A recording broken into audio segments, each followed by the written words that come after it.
This is the Daily Saints Pod with Zach and Greg.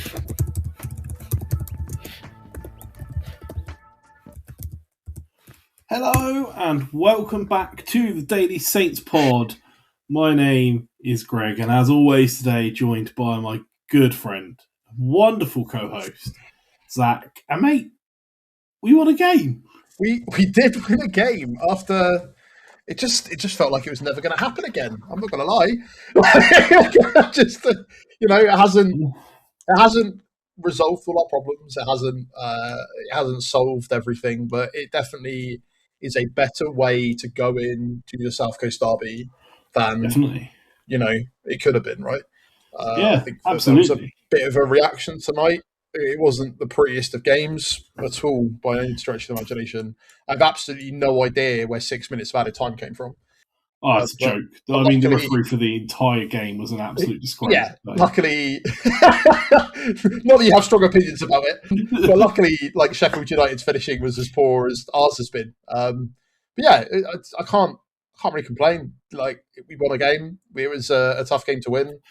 We dug in. Let's remember that Sheffield United at the moment are below us anyway, so we did beat a team below us. So let's not get too hold your horses there. Yeah, but a win's a win, and it's like I say, a bit of momentum heading into the weekend where it's important, and it wasn't perfect, but it was enough. And I mean, look, let's take it all the way back to the start, mate. You're going to say start? That's crazy. Grind the way back to 6:30 this evening when we got the team news, and we played a back four. That was good. We it's what we asked for. It's what we hoped for. It's what happened. Again, I was a bit surprised to not see James Bree even in the starting lineup at all. I don't know if he was injured or what. He wasn't even on the sub, which seemed a bit weird. Not fully back yet. I don't know what. I guess that's the case. Like, I guess they wanted to train with him properly. If he came back Friday, maybe it is a bit early. But yeah, obviously we did see Wellington for Manning, and I think he had a really good game. I think he was excellent. Stevens in for Quasi, and he seemed to be all right. You know, I think there's still, we've always got the problem of passing around the back and messing about the right back, but there we are. Gillette did solid, and he managed the full 90 as well, which I think has been a big thing recently, right? Definitely, which was good. So yeah, levels have been a concern. Yeah, it was good. It was good. Nice back four, and then two holding midfielders in front of that still with Yander and Flynn, but with a bit of freedom to put themselves about. I mean, Flynn almost set up Finazaz if Finazaz could finish from 12 yards. And Yander was in about it. And then, a nice front four. Ross Stewart getting a start, fully deserved. Yeah. Made a nuisance of himself for the defence, put himself about. Oh, that man was tired by the end of that game. Good grief. He looked knackered. But yeah, no, I think it was good to... It was good to see him get a run out. It was good to see him not pick up an injury. It's like, that's always the bit that you're a bit like, oh. And, he had a couple of chances. I've ever experienced at a football ground, Zach, a player getting cheered for getting up off the floor. But yeah, he had a good heading opportunity. It's one of those things where I don't want to be too excited, but, Sheffield United came at us later in the game, but for a long time it just seemed to be. I wasn't really worried. They just weren't getting service to their strikers at all. We kind of locked them out of it. And yeah, sure. Do I wish some of the finishing was better? But again, the 3 points are the things that matters. And once again, okay, sure, it was kind of a deflection. Was it going in? If it hadn't hit somebody, probably not. Does that matter? No. Well, that's exactly right, mate, because, look, we can't have it both ways. We sat here after, the game at the weekend and criticised Conda coming out and saying, but statistically we weren't awful. But an out-and-out said the only statistic that matters were the goals scored. And so, although the statistics were not as pretty tonight, and, like you say, we should have been a lot more clinical than we were, we still have to take it that the result is the only part that really counts, right? It's a bit of confidence through the team. It's just the getting back to the right way. And seeing out a game as well. Like, when was the last time we won a game 1-0? I don't know. We talked about this a couple of days ago, and I swear it was It was like a long time ago. It was like I think. 2023, I think. Yeah. That's how long ago it was. But obviously, clean sheet for Peretz as well. That's a good bit of news, especially where at one point he definitely tried to make it not a clean sheet. Misplaced pass here and there. And again, like if it's like in the second half, he forgot how to kick a ball. It was baffling. It's just towards the end of that game it was very saintsy, and I will say that it's very lucky that they are just as poor at finishing as we are. Put it that way, because we definitely handed them a little too many opportunities, but even like everyone did their bit to try and keep things out. We actually managed to defend the corners not terribly. Like, even if it's just getting it clear, that's all that mattered. I'd even say that when Manning came on, he had a good little cameo towards the end. I was surprised. Maybe he's just absolutely knackered from playing as much as he's played, and that's kind of contributed to him not playing great. But, he made a couple of good interceptions and, ferried the ball off a couple of times. But, yeah, I think, what did you think of I don't know, let's carry on with the lineup, right? Are you surprised? Obviously, you said a long time before that about, you kind of thought Azaz wouldn't start. And again, like, I don't want to be too harsh on a team that won, but it wasn't the most flattering night for him, right? No, it really wasn't. And I mean, Shea Charles, when he came on in place of him, actually, I think did a much better job, which is, I mean, it's not what I think we would associate Shea Charles with in that position, but he did an excellent job with it. But yeah, I don't know with Azaz, just where is the player gone that was like banging in goals for fun and like putting these incredible through balls in? It's really strange to me. Is it just confidence though? Like, I think you made the point a few times. Like, I've seen a couple of people, say I don't really know what's going on. Obviously, Borough fans are happy to jump on the bandwagon and be like, "Oh, we told you this would happen." He goes missing stuff, and I think I even said to you, like, maybe he should have sat out this game. We get the win, and then he comes into a team with like the positivity and the energy. Because I think you're just right. I think he's just a confidence player, and I think that when the team performance, because it kind of, there were shots that he took today that, like, had it been a couple of weeks ago, I think he would have just buried them. But today, everything's just a little bit too frantic, and I think that almost some of our team are a little bit guilty of like trying to help him get over that by passing to him when they probably should have shot, and that resulted in us not putting it to bed. But yeah, I was surprised, and you're right. Shea Charles did come in and do a good job, but it wasn't his best game, but it also wasn't the worst performance I've ever seen out of a Saints player. I just hope that now that we've got another win and we're going into a spell of positivity, he can like ride off of that. But yeah, I guess we'll just have to see. But that was one of the more surprising inclusions. And I agree. And it was reasonably late in the game waiting to take him off as well, because there were points of the game where I was very frustrated with him and his performance, and just his decision making. You might have shouted out loud a bit. I definitely shouted a bit. Turns out half a beer and no kids, mate, will do that to you. But yeah, it's just his decision making sometimes is incredibly frustrating. And I mean, there were a couple of times where there was one opportunity where I'm like, if you just run, if you just keep running forward, you're the only player. Yeah, and there's one defender in front of you between you and the goalkeeper. Like, back yourself, just run forward. Like, that's the dream position to be in. And he didn't. He just stopped. And then I remember the chance that you talked about, because it kind of, you just watched him follow the ball across and go out, and it was just a bit like, all right, cool. It's just, yeah. And like I say, like there's obviously a good player in there. We have seen a good player in there this very season. It's strange, but I think really maybe you touched on it, like confidence, and you said with Manning, like playing a lot of games, coming thick and fast, like that does take an effect. And there are all tough slogs in all of our players. I mean, Leo I think gets kicked more than his shirt. He came off Mate, the pitch with a he green literally shirt. looked like he'd been He was in the war zone. Like comparison, it was so funny when he was embracing Jay Robinson, having a little chat in his ear. You're looking at the two kits. You're like, I get that he's played 60 minutes of football, but he hasn't played 60 minutes of rugby. Like that's the wild thing about it. He walked over towards us to take a corner, and I'm looking at him, and he's like bleeding from one leg, like green shirt, and I'm like. Bear in mind, he got absolutely clattered on the weekend. I didn't realise how bad until those pictures came out, right? Where that was the foul that the ref wasn't even going to give. And like, I feel like people kind of think that he's putting it on a little bit. And I'm like, no, it just seems to be the only way that they're able to deal with him.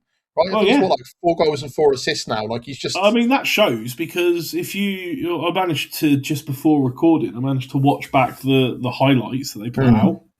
And I'll tell you who all of our highlights came from, and it was the Leo Cienza show, mate. Like, yeah, and they weren't able to handle him, and you could see that, and maybe sometimes that is the difference. And maybe when we talk about tactics and we overcomplicate everything, it is just maybe sometimes they know who to target and who not to.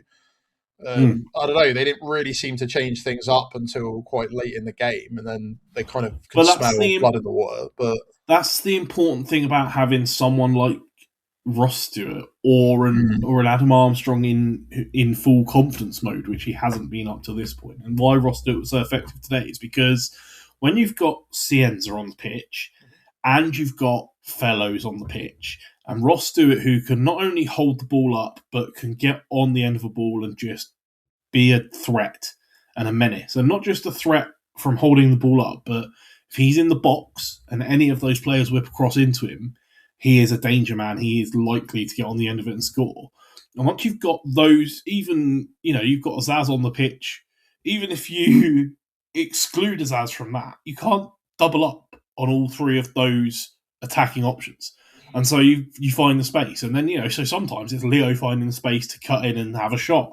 He drew a fantastic save in the first half from Cooper, and obviously he got the goal, and then there was the diving header as well, and it came close time and time again. And then if Leo was not, they were managing to quickly get the ball across. That was the important part. Leo would try and run down the line, hit a wall, turn around, run sideways, and immediately switch the ball out to either Yalla or Fellows, who would in turn find the other one. And then all of a sudden, that's a different attacking threat completely. You've got Fellows running at you, and nobody wants that.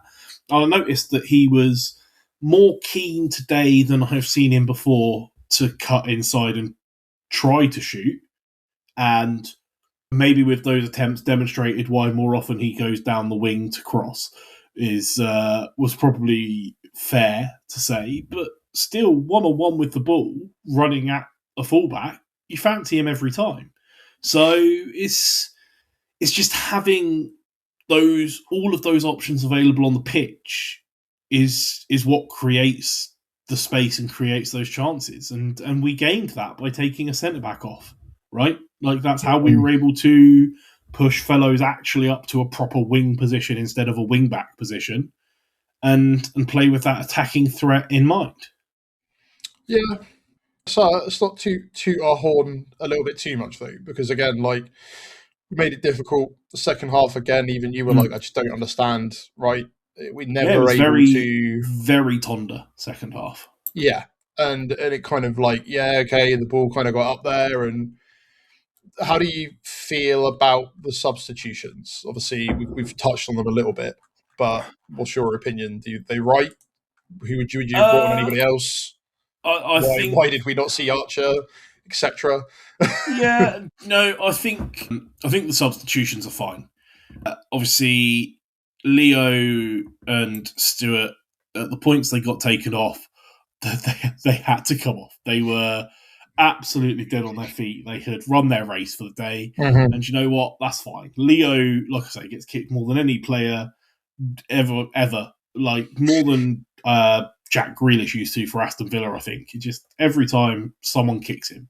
And like I say, it looked like he'd gone through a war zone, and Ross Stewart was like notably tired hopping at the point he came off. and it's fine. Like, he's getting back to fitness, right? It's just nice to have him as an option. Yeah, he's never going to be 90 minutes in a week, Ross Stewart. I think that it's safe to say that he's the option. But do you know what? Bringing Armstrong on against a tiring defence doesn't hurt Armstrong's chances. He was effective when he came on. He put himself about. He made himself a nuisance. I think he was more effective in the half an hour he was on the pitch today than he was in the however many minutes he was on the pitch at the weekend. He put himself about and made himself a nuisance. Well, he had a shot. It's better than not, I guess. And he did make quite a vital interception towards the end of the game. He made quite a decent tackle, right? Yeah. Which you wouldn't have really expected exactly. from him. But that's what he loves, to run back and drop deep and make himself a nuisance defensively as well. That's just part of his game because he's got an engine on him. And absolutely fine. No problems with them. Then there was the BBC has it as Wellington for Charles and Azaz for Manning, but actually it was, like for like swaps.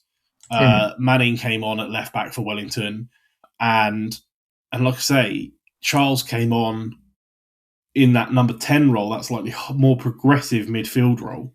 Yeah, I was kind of surprised, to be honest. And it worked. Like, I would have absolutely no problem seeing that midfield trio again as the first choice, with him pushing up as a number 10, and Neander and Flynn sweeping up behind. Like, he looked good. He looked fresh. He looked ready. It was nice to see him back on the pitch.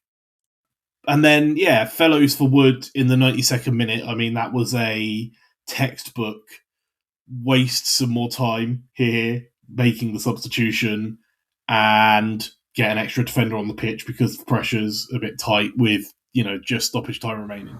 And I don't hate that. I mean, the important part was winning, right? So, yeah, true. I think collectively, it's the most sensible set of changes we've seen from Tonda in a long time. How do you feel about it? You agree, or do you slightly less convinced? It's not that I'm less convinced. It's just like, what other huge options would we have had, right? Like you pointed out before, maybe we could have seen Archer in that number 10 position, but you're right, Shea Charles did fine. Or even Matchday, right? Yeah, like, he likes to come on and put himself about. Wouldn't have minded him being on either, but like, we don't really have that depth, which is a thing that I think we've already all collectively are slightly worried about, especially where so far the only strong links we've had have been with under 18s or just over 18-year-olds in various different leagues. Yeah, although I've seen quite strong links with, is it Perot? But that wasn't.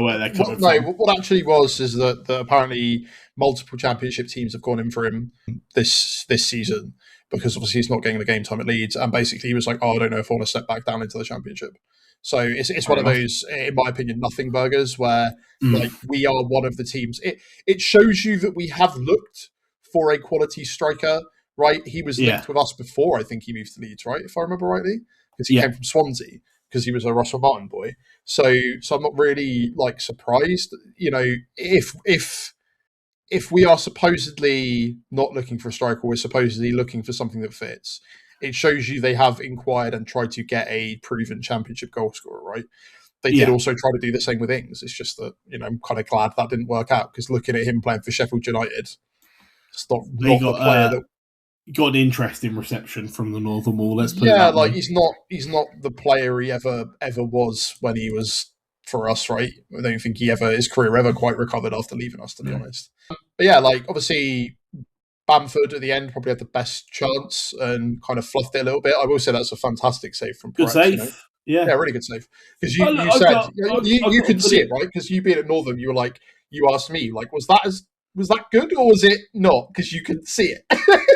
Just far away, mate. They're all just ants to me. There was a penalty shout in the first half where apparently Fellows getting absolutely kicked in the shin isn't a penalty. It's one of those things where it was, by the looks of it, the player had their other leg out, and that was why it was kind of a dodgy tackle. I think it's the fact that he carried on running before eventually fell over.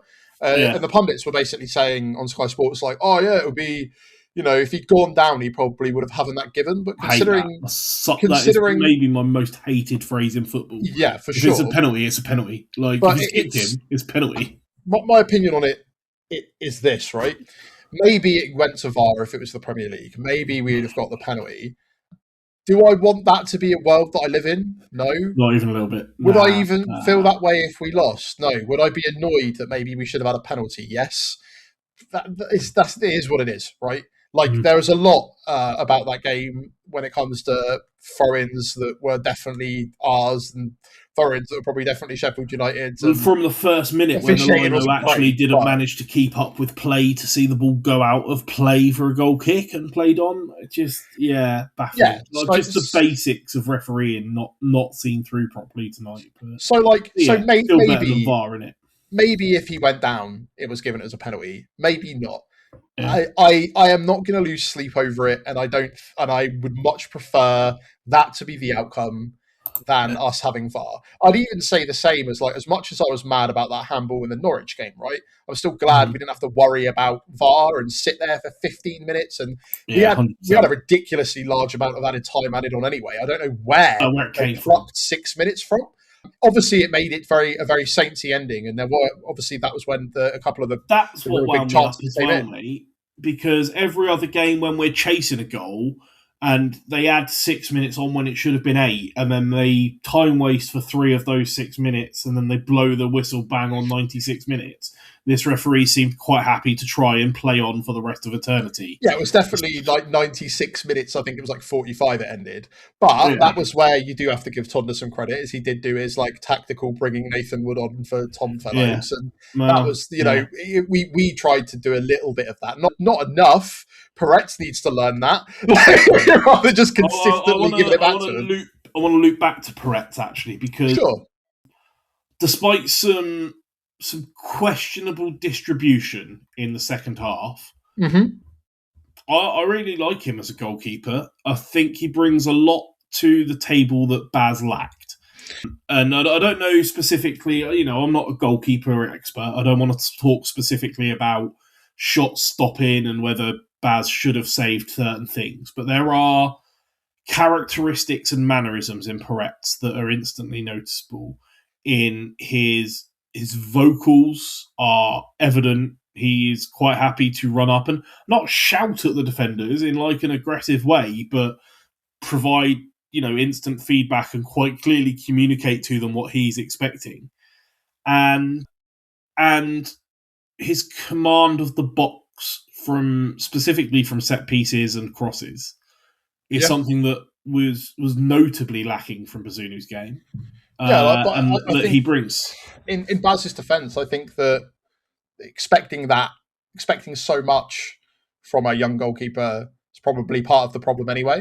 And then and then with McCarthy, it was just the distribution and everything else, and the comical moments, right? It's one of those things, Greg, where for me, it's a good sign of him being a slightly better goalkeeper than what you used to, because I didn't think about him much. Now that might be because Sheffield United didn't test the keeper as much, but he made the key saves when it counted.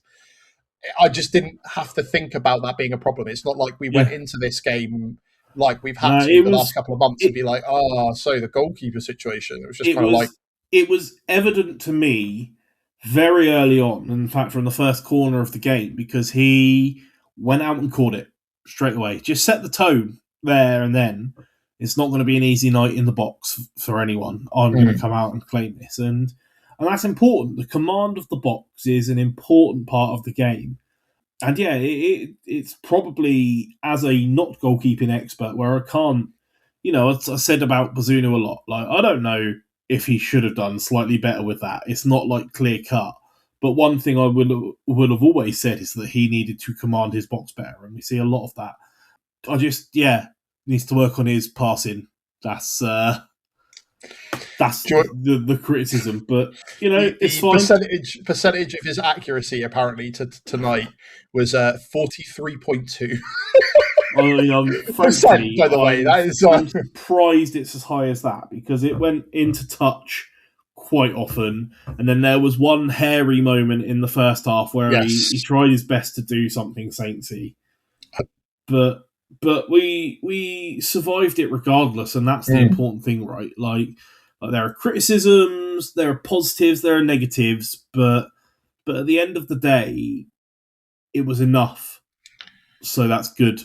It's fine. Does it give us enough confidence heading into the weekend? Jury's out on that for me. What do you think? How are you feeling? Well, Pompey drew tonight. We're about to head into a South Coast derby where, for the first time in a long time, there doesn't seem to be the vibe around it. I think you could see it build today. I think you could see it in the crowd. You could see it with the songs being sung. You can see it that now. I think that all of a sudden, because it's in a three game week, right? It's kind of like, whoa, it's come out of nowhere. Did it give me the confidence to go on and think we're going to absolutely destroy them? No. Did it give me more confidence than yesterday? Yeah, a little bit. I think, to be honest, I think the worrying thing for me is the person that's given the best team talk in the run up to it is Cienza's post match interview, talking about how going into this derby he's looking forward to it, and it's a game that it's not won on tactics or anything like that. We just need to fight it, as opposed to our manager, who you would expect to hear that from more. But we've already known that charisma isn't necessarily Tonda's entire strong suit, right? No. But in the question of, do I feel better about it? Slightly. Do I feel super confident about Sunday? No. But it's not really up to whether or not we feel confident about it, right? I'm sure, the travelling support will be in full voice regardless of what our opinions are at the time. We know how important the game's going to be. Is this a sticky plaster over everything else we've been discussing nonstop? Yep. You already pointed out that they accidentally uploaded some highlights with the Sports Republic out banner in it. That's club footage. That's pretty. You'd expect them to maybe not use that shot, but hey ho.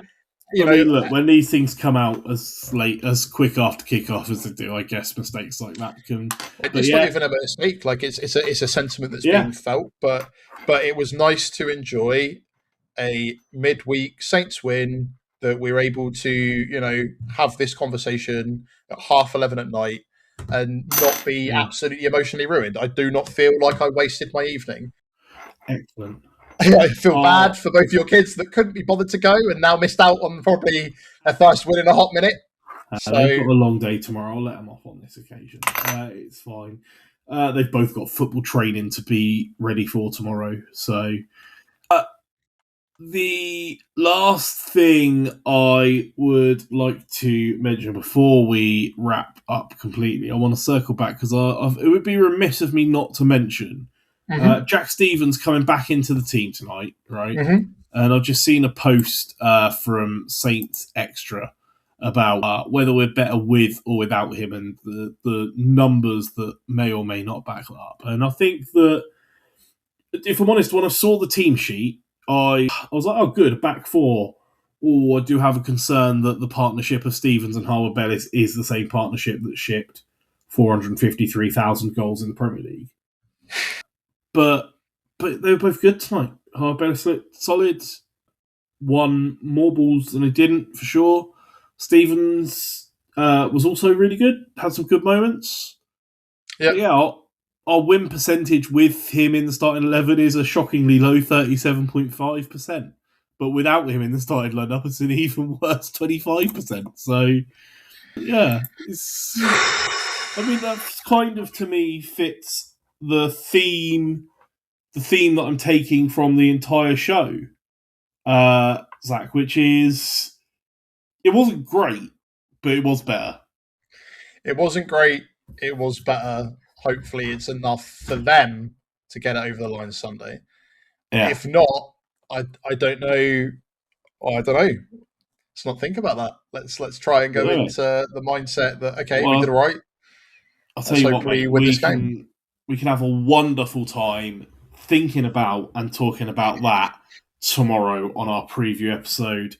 But until then, that is all we have got time for tonight. Thank you, everyone, for joining us. And thank you very much, Zach, for staying up late with me tonight to talk about this game. Likewise, Look, mate. let us know your thoughts, your opinions, your feelings on getting back to winning ways. We are Daily Saints Pod everywhere on all of the socials, on TikTok, X, Blue Sky, Instagram, Facebook, YouTube, everywhere. Hit us up, let us know, or let us know in the comments. We love hearing from you. It really does make our week. Until tomorrow, though, everyone, have a wonderful day riding high from that win, and we will see you tomorrow. This is the Daily Saints Pod with Zach and Greg.